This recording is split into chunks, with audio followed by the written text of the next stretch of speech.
Good morning everyone, সবাই কেমন আছেন? আমার আজকের দিনটা শুরু হচ্ছে নানা চিন্তা ভাবনার মাধ্যমে। আজকের সকালটা এই যে কফি দিয়ে এখন শুরু করছি, কিন্তু বসে আছি চিন্তা করছি কী কী রান্না করব। আজ আমার বোনকে আমি আইবুড়ো ভাত খাওয়াবো, দেবকনাকে, ওর বিয়ে। তো সকাল থেকে প্রস্তুতি নিতে হবে। এখন 8:30 বেজে গেছে, অনেক কিছুই রান্নাবান্না করতে হবে।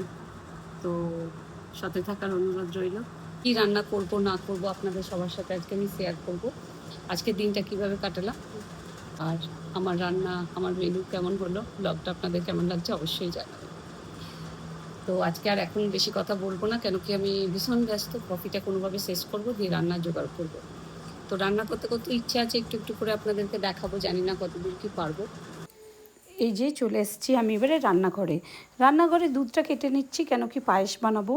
তো পায়েস হবে, পোলাও হবে, অনেক কিছুই মেনু আছে। গ্যাস জ্বালিয়ে নিলাম, দুধ চাপিয়ে দিয়েছি। এবারে আমার পায়েস রান্নার জন্য আমি চালটা ধোবো। তো দু রকমের হবে, পোলাও হবে আর সাদা ভাতও হবে। তো এই যে চাল নিয়ে নিলাম, চালটা ধুয়ে নিচ্ছি। এটা হচ্ছে গোবিন্দভোগ চাল, এটা আমি পোলাওয়ের জন্য ধুচ্ছি। এই যে গোবিন্দভোগ চাল বলে বেশি ধুতে নেই, তাই একটু ধুয়ে নিলাম। আর এটা নিচ্ছি সাদা ভাতের, মানে সাদা ভাত হবে তার চালটা, নর্মাল চাল। তো এই যে দেখছেন তো, চাল ধোয়ারটা আমি না ইয়ে থেকে কিনেছি, অনলাইনে, ফ্লিপকার্ট থেকে। খুব সুন্দর। আপনারা যদি কারোর পছন্দ হয়, লিঙ্ক চান, আমি লিঙ্কটা দিয়ে দিতে পারি। পায়েসটা একটু চেক করে দেখে নিলাম। দেখি দিদি সবজি মোটামুটি কাটা হয়ে গেছে, আমার কাজের দিদি সবজি কেটে দেয়। এদিকে আমি চলে এসেছি রান্নাঘরে, পনির প্রায় অলরেডি ডান আমার। এরপর এই যে ভাজাভুজি করছি আর পোলাও রেডি। দিদিরা সবাই চলে এসছে, দেবকনারা। আমাকে একটু দিদি এসে হেল্প করে দিচ্ছে, আমি ভাজাভুজি করছি, দিদি একটু আমগুলো কেটে দিচ্ছে। আমার রান্না প্রায় ডান। চলছে আমাদের প্রিপারেশন চলছে এখন। 5 রকমের ভাজাভুজি হচ্ছে। গায়ে হলুদে, এই আইবুড়ো ভাতে স্বাদে 5 রকমের ভাজাভুজি খাওয়াতে হয়। অনেক কিছুই মেনু করেছি, আসছে এক্ষুনি দেখা। দিদি লুচি বেলে দিচ্ছে, আমি ছেঁকে নিচ্ছি। লুচি আমার গোল গোল করে ফুলে গেছে। আজকের আমাদের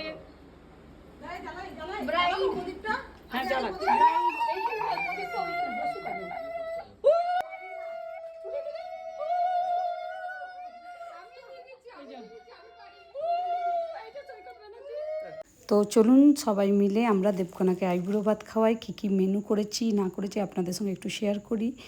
এই যে ভাত হয়েছে, সাদা ভাত, পোলাও, 5 রকমের ভাজাভুজি, ডাল হয়েছে, পোস্ত হয়েছে, মাছ, দই মাছ হয়েছে, মাংস হয়েছে, চাটনি, পাঁপড়, পায়েস, আচ্ছা অনেক মানে বিভিন্ন রকমের মিষ্টি, লুচি, ঘুগনি, পনির, স্যালাড, আম, ফল আর লেস, চকলেট।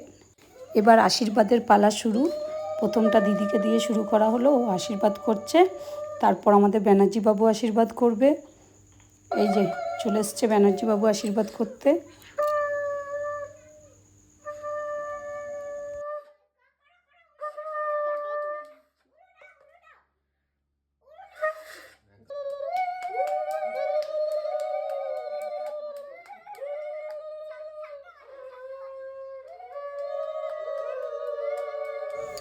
এই যে আমি আশীর্বাদ করে নিলাম।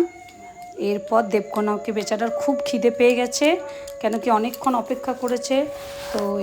তো এবার ওকে খেতে দিতে হবে। ব্যানার্জি আমরা সবাই একটু করে ফটো তুলে নিলাম। এই যে দেবকনা রানী ফটো তুলেছে। মিষ্টি খাই আর না খাই, এটা তো গ্যারান্টি খাবো। কোনটা? পায়েসটা ভালো হয়েছে, খেয়ে নে মন খুলে আরামসে। এরপর আসবে জীবনের টেনশন,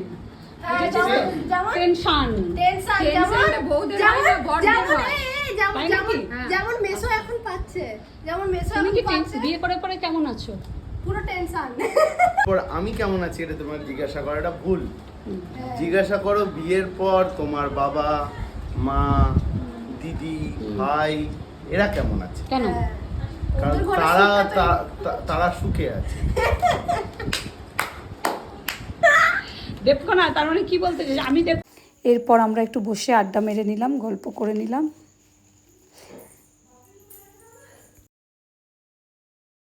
আলু পোস্তটা খেয়ে বল কেমন হচ্ছে আমার। তোমার রান্না ভালোই হবে। তাই নাকি? তোমার মনে হয় মিষ্টি রান্না এত ভালো? পাপড়টা না খেয়ে তো খেয়ে নাও না, হাফ হাফ করে নরম। মেসো এখন থালা থেকে এখন পাচার চলছে আইবুড়ো ভাতের আইবুড়ো ব্যানার্জি বাবু আইবুড়ো ভাতের প্রথমে ওই এই আইগুলো থালা থেকে খাচ্ছে দিদি। আইবুড়ো থালা থেকে তোমার বোন কিন্তু তোমার বোন কেস খেলো। আইগুলোর পরে হবে। তোমার বোন তোমার কেস নামটি বেকার তেরা। এরপর একটু আমরা ফটো তুলে নিলাম। আজকে সকাল থেকে আমার ভীষণ চাপে কেটেছে, রান্না বান্না ভীষণ চাপে ছিলাম, সব শেষ করতে পারবো কি না। তো কিন্তু আলটিমেটলি আমি করেছি। আপনাদের কেমন লাগলো আমার ব্লগ অবশ্যই জানাবেন। থেকে দেবকোনাকে একটা ছোট্ট গিফট উপহার ধন্যবাদ।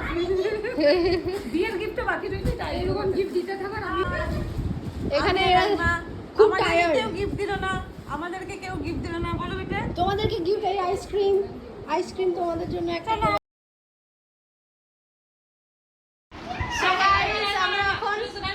আমরা এখন আইসক্রিম খাচ্ছি সবকিছু খাওয়ার পর লাস্ট ফিনিশিং আজ দেবকোনা আইবুড়ো ভাত হচ্ছে। এই যে দেখা আসল জনকে দেখা, এই যে। আর ওই যে ব্যানার্জি বাবুকে দেখাও, আজ উনি অর্গানাইজার দারুণ রান্না করেছে, দারুণ দারুণ খাবার করেছে। আজকে আমি এখানেই ব্লগটা শেষ করলাম। আপনাদের সবার আমার ব্লগটা কেমন লাগলো, আমার রান্না বান্না কেমন লাগলো অবশ্যই জানাবেন। এরপর আমি আসবো বিয়ের ব্লগে, তো সাথে থাকার অনুরোধ রইল। Tata, good night. আজকের দিনটা আমাদের খুব সুন্দর কেটেছে, সবাই ভালো থাকবেন।